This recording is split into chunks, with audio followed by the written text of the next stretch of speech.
ಮಕ್ಕಳ ಜನಪದ ಜಾತ್ರೆ ಮಾಡೋ ಕಾಲದಲ್ಲಿ ಇದನ್ನ ನಿಮ್ಗೆ ಹೇಳ್ಬೇಕು ಅಂತ ಅನ್ಕೊಂಡಿದ್ದೀನಿ. ಜ್ಞಾನ ಅನ್ನೋದು ಅಕ್ಷರಗಳಲ್ಲಿ ಮಾತ್ರ ಇರೋದಿಲ್ಲ. ನಾನು ಕನ್ನಡ ಮೇಷ್ಟ್ರಾಗಿದ್ದವನು, ಬಹಳ ಕಾಲ ಕಾಲೇಜಲ್ಲಿ ಕನ್ನಡ ಪಾಠ ಮಾಡಿದ್ದೀನಿ.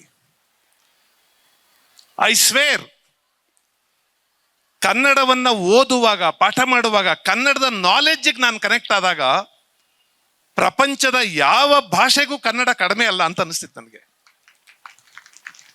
ಯಾವ ಭಾಷೆಗೂ ಕಡಿಮೆ ಇದಲ್ಲ. ನಿಮಗೆ ಗೊತ್ತಿರಲಿ, ಪ್ರಪಂಚದ ಮೋಸ್ಟ್ ಲಾಜಿಕಲ್ ರೀಸನಬಲ್ ಲ್ಯಾಂಗ್ವೇಜ್ ಅಂದ್ರೆ linguistically, structurally speaking, Kannada is one of the best 25 languages of the world out of 4,500 languages. ತಮಾಷೆ ಮಾಡ್ತೀನಿ ಅಂತ ಬೇಜಾರು ಮಾಡ್ಕೋಬೇಡಿ. English it's un unstructured unreasonable language ಅಂತ ಕರೆದಿದ್ದು ನಾನಲ್ಲ, Bernard Shaw. Is an English man. ನಾನು ಅದಕ್ಕೆ ಬಹಳ ಸಲ ತಮಾಷೆ ಮಾಡ್ತಿರ್ತೀನಿ. ಇಂಗ್ಲಿಷ್ನಲ್ಲಿ ಯಾವ ಅಕ್ಷರಕ್ಕೂ ಒಂದು ಪ್ರೊನೌನ್ಸಿಯೇಷನ್ ಇಲ್ಲ. 26 ಅಕ್ಷರಗಳಲ್ಲಿ you have got to pronounce 49 sounds.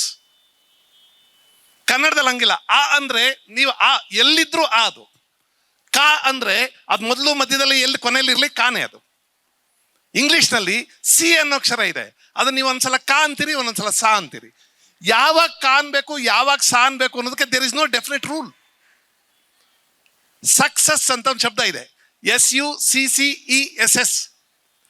ಆ ಸಿ ಎರಡು ಪಕ್ಕದಲ್ಲೇ ಇವೆ. ಆದ್ರೆ ಮೊದಲನೇ ಸಿ ಸಕ್ ಅನ್ನುವಾಗ ಕಾ, ಎರಡನೇ ಸಿ ಸೆಸ್ ಅನ್ನುವಾಗ ಸಿ ಸಾ, ಪಕ್ಕದಲ್ಲೇ ಇದೆ. ಇದು ಕಾ ಆಗುತ್ತೆ, ಅದು ಸಾ ಆಗುತ್ತೆ. ಯಾಕೆ ಅಂತ ಇಂಗ್ಲಿಷ್ನವ್ರನ್ನ ಕೇಳಿ, ಐ ಡೋಂಟ್ ನೋ ಅಂತಾರ ಅವರು. ಗೊತ್ತಿಲ್ಲ. There is no rule as such. ಎ ಅನ್ನೋ ಅಕ್ಷರ ಇದೆಯಲ್ಲ, ನಿಮ್ಗೆ ಆಲ್ಫಾಬೆಟ್ಸ್ ಹೇಳ್ಕೊಡುವಾಗ ಅದನ್ನ ಎ ಅಂತ ಹೇಳ್ಕೊಡ್ತಾರೆ. ಆದ್ರೆ ಪ್ರೊನೌನ್ಸ್ ಮಾಡುವಾಗ ಎಲ್ಲಾ ಸಮಯದಲ್ಲೂ ಎ ಅಂತ ಹೇಳಲ್ಲ.